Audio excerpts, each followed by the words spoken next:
কি রে ফাজিল বান্দরের লান কইতে বললি ব্যাঙ্গের লান ছড়ায় বসে আছিস কেন কি সমস্যা কি তোর কইতে গেলি এমনিতে উফ হায় আল্লাহ, এটা আমি কারে দেখতেছি?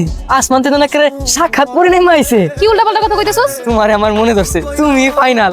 হাঁটুর বয়সে বলে আমার মতো এত বড় মেয়েরে উল্টাপাল্টা কথা কইতেছস, তোর মাথা ঠিক আছে? প্রথম দেখাই তুমি আমারে পাগল বানায় দিছো। পাকনা পাকনা কথা এটি কই থেকে আসে তোর পেটে? এই শয়তান, এই যে পাইছি তোরে। আমিও পেয়ে গেছি আমার মনের মানুষ রে। কি হইছে সাইমা? এ ফাজিলটা তোমারে কি কয়? আপনার ভাইটা পাইকটা জুনা হয়ে গেছে। চল বাড়িতে চল। মানিক, কি রে ব্যাংক নিয়ে আবার কি গবেষণা করতেছিস তুই?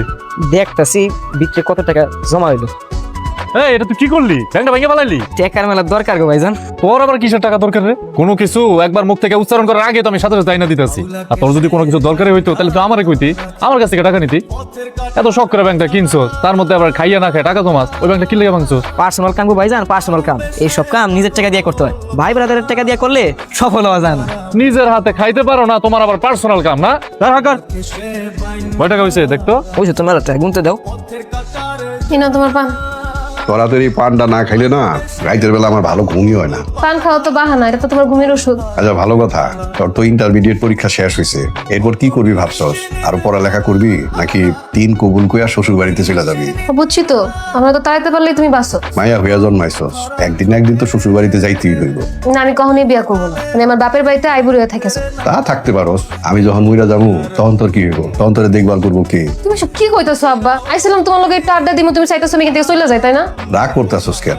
একদিন না একদিন তো তোরে বিয়া দিতেই হইব। আমিও তো এই দুনিয়াতে চিরদিন থাকতে পারব না, এটাই বাস্তবতা। বাস্তবতা মাইনেই আমাকে চলতে হয়। তুই হইতেছস মা মরা মাইয়া, এইসব কথা আমারই তো তোরে কইতে হইব। মাত্র পরীক্ষাটা দিলাম, ডিগ্রিতে ভর্তি হই আগে। বিয়ার কথা কইলেই তো আর বিয়ার পাত্র পাওয়া যায় না। তাছাড়া আমি হইতাছি এখানের মেম্বার, তুই আমার একমাত্র মাইয়া, যোগ্যতার সমান পাত্র তো লাগবে।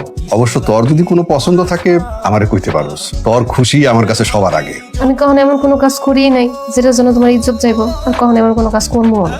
এই বিশ্বাস তোর প্রতি আমার আছে। এই সমাজে ভালো মানুষ পাওয়াটা খুব কঠিন। মেম্বার চাচা, মেম্বার চাচা বাড়িতে আসেনি? আসসালামু আলাইকুম মেম্বার চাচা, ভালো আছেন? ওয়ালাইকুম আসসালাম। তুই ওই রতনের ভাই মানিক না? জি মেম্বার চাচা। আমাকে বাড়িতে সকাল সকাল কি মনে করে আইলি? আবার হাতে মিষ্টির প্যাকেট? মেম্বার চাচা, আমি একটা দরকারে আপনাকে বাড়ি